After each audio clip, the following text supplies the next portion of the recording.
السلام عليكم ورحمة الله وبركاته. أهلا بكم متابعينا. دلوقتي هنقدم أحداث حلقة جديدة من مسلسل القضاء. أحداث الحلقة النهاردة بتبدأ على عثمان ومردان، وهم لسه بيكونوا بيفكروا إزاي هيجيبوا خزنة قدير وإزاي هيوصلوا ليها. في الوقت ده مردان بيكون عمل كل خططه وبيجيب صندوق وبيفهم عثمان إن أي قطة أو أي حيوان صغير هيقابله في الشارع هيحطه جواها، وبيقول له دي الحاجة الوحيدة اللي هنقدر ندخل بيها للعيادة البيطرية. وبيكون مردان متحمس جدا بإنه يلاقي الفلوس دي علشان يساعد بيها البنات اللي هم اصلا كانوا محبوسين جوه المنظمه. وبعد كده جيلين بتكون لوحدها بتكون منهاره من اللي بيحصل من أولجاز وقد ايه هي غضبانه من تصرفاته. وبعد كده بيظهر أولجاز وهو بيكون عند الطفل يجيت مع أنيل وبيحكي له عن سبب موته، وبيفهمه ان الطفل ده ميت مخنوق، يا اما حد خانقه يا اما فعلا مخنوق نفسه. جوكسو في الوقت ده بتديهم الادله والتصوير اللي هي عملته، وبيلاقوا ان الاوضه دي كان دايما بيكون متواجد فيها الطفل لان اغراضه بتكون فيها، كمان بيكون فيها اكتر من مخده، وكمان لاقوا كل المخدات الموجوده عليها شعر من ياجيت. والجاز بيقترح انهم ممكن يكونوا قتلوه في مكان تاني وبعد كده نزلوه للاوضه علشان يختفي شويه وان الجريمه تتدارى على ما هم يهربوا. وبعد كده يرجع أولجاز لبيته وهو بيلاقي ان جيلين موجوده، لكن بيلاقي حالتها متدمره من كتر ما هي شربت. ووقتها بتساله يا ترى ايه اللي حصل مع الطفل، بيحكي لها اللي حصل وانه مات مخنوق. بتقول له قلبي كان حاسس ومش انت لوحدك بس اللي بتحس، وصدقني يا أولجاز كل شيء حصل مع الطفل ده كنت حاسه بيه. وبتقترح طبعا على أولجاز بانها على طول تروح لجنه لانها بالفعل محتاجاها. بيقول لها لكن انت شاربه كتير وحالتك مش طبيعيه بانك تمشي لوحدك. بيقترح عليها بانها ممكن تروح ليها بكره الصبح، وبيحاول طبعا ينقذ جيلين من اللي هي فيه علشان يعمل لها قهوه وعشان تفوق، لكن جيلين بترفض وبرضه بتكون لوحدها وبترجع تشرب تاني من جديد وبتكون نفسيتها بالفعل متدمره، لكن أولجاز بيكون هو السبب. وفي الوقت ده بيظهروا جنة والدة الطفل وكمان عيلته بالكامل وبيكونوا جايين علشان ياخدوا افادتهم، لكن في الوقت ده بيظهر والد ياجيت وهو بيكون معاه اخوه وزوجة اخوه وبيفهمهم انهم يعترفوا بشيء، والحاجة دي بانهم يقولوا انهم كانوا ضيوف عندهم بالليل. طبعا اخوه بيكون رافض وبيقول له لكن احنا كده بنكذب، كمان ليه هنخبي ولازم نقول الحقيقة. طبعا البير بيكون خايف وبيقول له لان الضيوف اللي كانوا عندي عليا فلوس كتير ليهم، علشان اقول اسمهم اكيد هدينهم وكمان هم مش هيسكتوا. ومن الواضح ان البير ده جواه سر ولغز الموت ابنه، وعلشان كده عايز يداري ويخايف. ولكن جنة بتظهر في الوقت ده وهي بتكون منهارة ومتدمرة بسبب فقدان ابنها الوحيد. وفي الوقت ده بيظهر ايرون مع توشا وهم بيكونوا عايزين يعرفوا كل تفاصيل القضية، وبيجي يقطع وبيفهمهم ان لازم يكون موجود مع جنة والدة ياجيت لانها وقت الافادة اكيد هتحتاجه.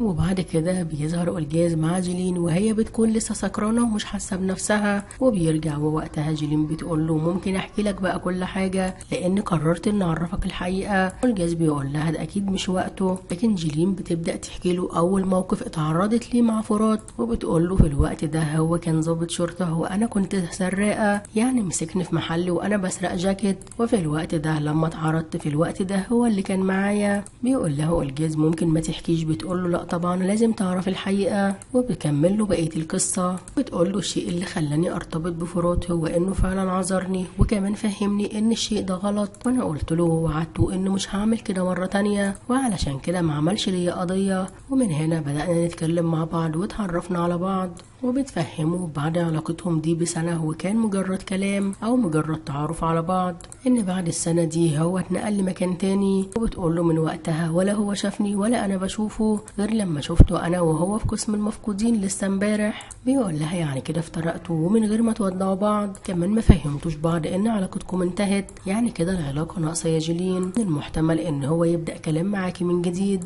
جيلين طبعا بتقوله مستحيل لأن أنا اتجوزت وكمان أنت بقيت كل حياتي، لكن أولجاز مش بيكون متقبل الفكرة، وجيلين بتنهار وبتتدمر أكتر من رد أولجاز لأن معنى كلامه إنه مش واثق فيها وإنها ممكن ترجع لفرات مرة تانية. ولكن في الوقت ده جيلين وهي بتحكي بتحس بوجع في بطنها، وبيحاول أولجاز يساعدها لحد ما بيوديها في سريرها، وبتبدأ جيلين طبعا تنام من كتر ما هي شربت، وأولجاز برضو مش بينام جنبها وبيسيبها ويخرج لبره. وبعديها بيبدأ يوم جديد وبتصحى مرجان وبتتفاجئ تاني بأولجاز وهو نايم على الكنبة، وطبعا بتبوسه وبتصحيه وبتقول له يلا علشان اروح للمدرسة. ووقتها كمان بتفوق جيلين وبتتفاجئ بصوت مرجان، لكن طبعا جيلين مش عارفة ايه اللي حصل معاها، كمان اكيد مش فاكرة هي حكت لأولجاز ايه. وبيظهر الجد مردان بعد كده مع عثمان وهم بيكونوا بيجهزوا كل خططهم علشان يدخلوا للعيادة، وبيقول له كل شيء طلبته مني انا جهزته. مردان بيكون متحمس جدا وبيفهم عثمان انه لازم يعمل كل شيء باتقان لان الموضوع ده مش سهل ابدا ولازم ينجحوا فيه.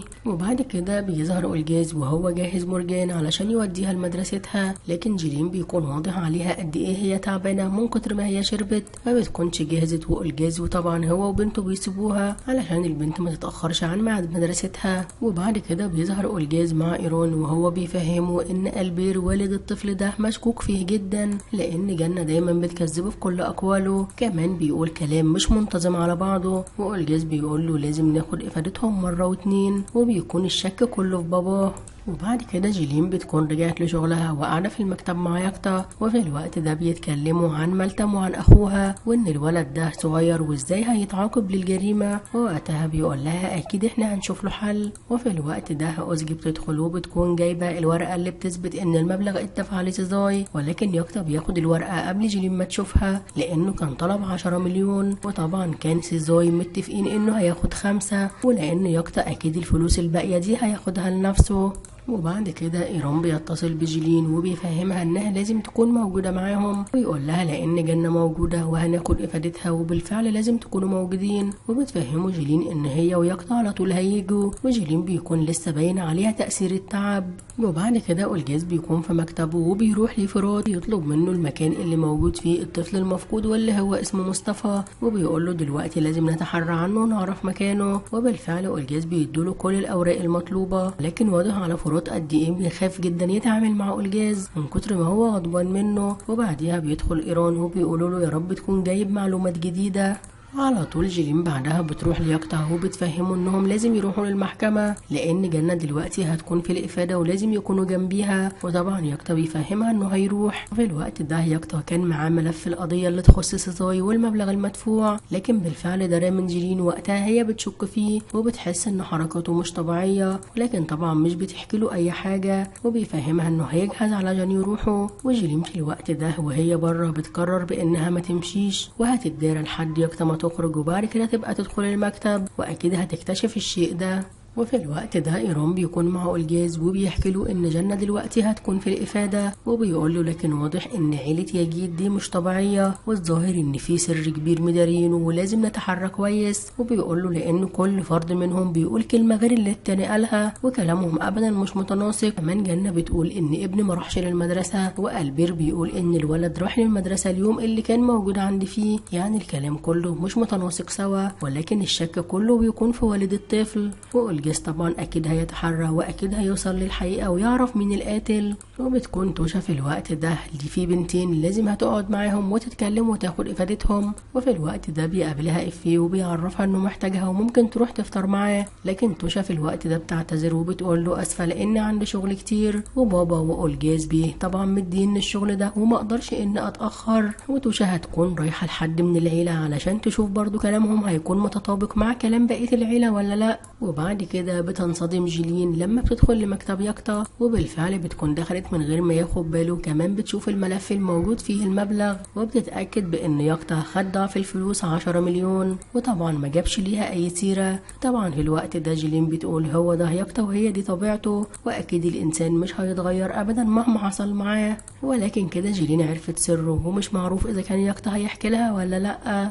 وفي الوقت ده ايرون بيعرفوا افعال العيله وكلامهم واللي قالوه، وبيقول له ان البير بينكر انه كان بيتعامل مع الولد بعنف، لكن من الواضح واللي عرفناه انه كان دايما بيضربه. كمان زوجة البير كانتش بتحب الولد ابدا وكانت دايما ضرباه. وكمان عمه بينكر انه في اليوم ده راح لهناك، ولكن اثبتنا ان يجيد فعلا في اليوم ده راح لبيتهم. يعني كلهم بيكونوا كذابين واكيد هم اللي قاتلينه. وفي الوقت ده بيظهر مدير الامن وهو داخل عند أولجاز وبيعرفوا ان دايما العيله هي بتكون المذنبه في قتل ابنها، ولكن في الوقت ده بيفاجئهم وبيقول لهم ان انا جايب لكم تسجيل كاميرات والكاميرا دي قريبه جدا من البيت اللي مات فيه. وبالفعل بيفتحوا التسجيلات وبيلاقوا الطفل واضح فيها وانه كان في الوقت ده عند البيت وبعديها دخل، وبعد كده الطفل ما خرجش ابدا مره تانية. يعني كده الفاعل بيكون من العيله فعلا، وتاكدوا ان عيلته هم اللي قاتلينه، وطبعا هيحققوا معاهم كلهم فرد فرد من جديد. وفي الوقت ده بيظهر أولجاز وهو بيكون جمع كل العيلة من جديد، ووقتها بيفهمهم ان هو شاف تسجيل كاميرات بتثبت ان الطفل مات جوه البيت،